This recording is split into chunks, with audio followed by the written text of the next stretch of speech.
চোখে না দেখতে পেলেও স্বপ্ন দেখায় কোনো কমতি নেই। দৃষ্টিহীনতাকে জয় করে পড়াশোনায় এগিয়ে যাচ্ছে পারডু স্কুলের শিক্ষার্থীরা। শিক্ষা জীবনে প্রতিনিয়ত নিজেদের প্রমাণ করে চলছে তারা। এবারের এসএসসি পরীক্ষাতেও এসেছে দারুণ সাফল্য। স্বপ্ন তাদেরও আছে শিক্ষা শেষ করে নিজের পায়ে দাঁড়ানোর, সমাজে নিজেদের যোগ্যতা প্রমাণ করার। শুধু শিক্ষার্থীরাই নয়, তাদের পথ দেখানো বেশ কয়েকজন শিক্ষক শিক্ষিকাও দৃষ্টিহীন। নিজেদের সীমাবদ্ধতাকে জয় করার অভিজ্ঞতা দিয়েই তারা তৈরি করছেন নতুন প্রজন্মকে। দৃষ্টি প্রতিবন্ধী অভিভাবকের ক্ষেত্রে বলছি আর কি, যে আপনার ছেলে দৃষ্টি প্রতিবন্ধী বলে তাকে যে আপনি ঘরে বন্দি করে রাখবেন, যে আপনার ছেলে যা কোনো কিছু বোধহয় হবে না, সম্ভব না, এরকম ভাববেন না। আপনার ছেলে দৃষ্টি প্রতিবন্ধী হোক বা অন্য যে কোনো ধরনের প্রতিবন্ধী হোক, এই যুগে লেখাপড়া করে তারা অনেক কিছু করতে পারে। আমিও একজন দৃষ্টি প্রতিবন্ধী, একদম টোটালি একজন দৃষ্টি প্রতিবন্ধী। আমি লাইট আলো পর্যন্ত বুঝি না, তারপরও আমি লেখাপড়া করেছি, ইনশাল্লাহ এখন চাকরি বাকরি করে সংসার করি। তো আপনার ছেলে বা মেয়ে, সে দৃষ্টি প্রতিবন্ধী হোক বা অন্য যে শ্রেণীর প্রতিবন্ধী হোক, তাকে আপনি ঘরে আটকিয়ে না রেখে তাকে যেখানে যেভাবে পারেন লেখাপড়ার জন্য সুযোগ করে দিন। দৃষ্টির সীমাবদ্ধতা তাদের এগিয়ে চলার পথে বাধা হয়ে দাঁড়াতে পারেনি। এবারের এসএসসি পরীক্ষার ফলাফলেও মিলেছে তার প্রমাণ। ভালো ফলাফল করে নিজেদের সক্ষমতার জানান দিয়েছেন শিক্ষার্থীরা।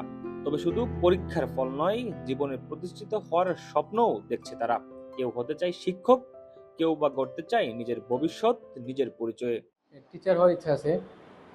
আমার মতো যে সকল স্টুডেন্টরা পড়াশোনা করছে, পাশাপাশি সাইডের যেসব স্টুডেন্টরা পড়াশোনা করছে, তাদের সাথে আমার এক্সপিরিয়েন্স শেয়ার করা, বা তাদের কাছ থেকে আমি কিছু নিতে পারি, তারা আমার কাছ থেকে কিছু নিতে পারে, এরকমই আর কি ইচ্ছা। ভবিষ্যতে কম্পিউটার নিয়ে কাজ করার ইচ্ছা আছে, মাইক্রোসফটের উপরে কাজ করার ইচ্ছা আছে বেশি। দৃষ্টিশক্তিহীনতা আটকে রাখতে পারেনি রেদওয়ান মাশফিকে। এবারের এসএসসি পরীক্ষায় পেয়েছে জিপিএ 5। ভবিষ্যতে পড়তে চান আইন বিষয়ে এবং হতে চান একজন বিচারক। আমার নাম হচ্ছে খন্দকার রেদওয়ান মাশফি। আমি এবার আর এসসি পরীক্ষায় আমি হচ্ছে জিপিএ 5 পেয়েছি। ভবিষ্যতে আমার ইচ্ছা আছে আমি ল নিয়ে পড়বো, এরপরে জজ হওয়ার ইচ্ছা আছে।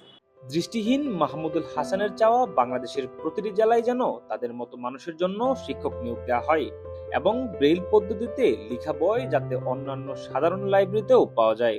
আমরা সরকারিভাবে যে বইগুলো পেয়ে থাকি, সাধারণত যে বোর্ড বইগুলো স্কুলের, সেগুলো আমরা পাই। কিন্তু এর বাহিরের যে বইগুলো আছে, যেমন ইংলিশের ক্ষেত্রে ইংলিশ লার্নার, এবং টেস্ট পেপার আছে, গাইড আছে, তো এইসব বই আমরা আসলে পাই না। এইসব বই আসলে ব্রেইলে হয় না। তো এই বইগুলোর যদি স্বাভাবিকভাবে যদি ব্রেইলে মানে মুদ্রণ করা হতো বা ব্রেইল প্রিন্টিং করা হতো, তাহলে আমাদের জন্য খুব ভালো হতো আর কি। পাবলিক লাইব্রেরিগুলো আছে, এখানে সাইটেড বইগুলো আছে, কিন্তু আমাদের জন্য যে ব্রেইল বইগুলো নাই। এখানে যদি ব্রেইল বইগুলো যদি যুক্ত করা হয়, তাহলে ব্লাইন্ড পার্সনদের জন্য খুবই উপকার হয়।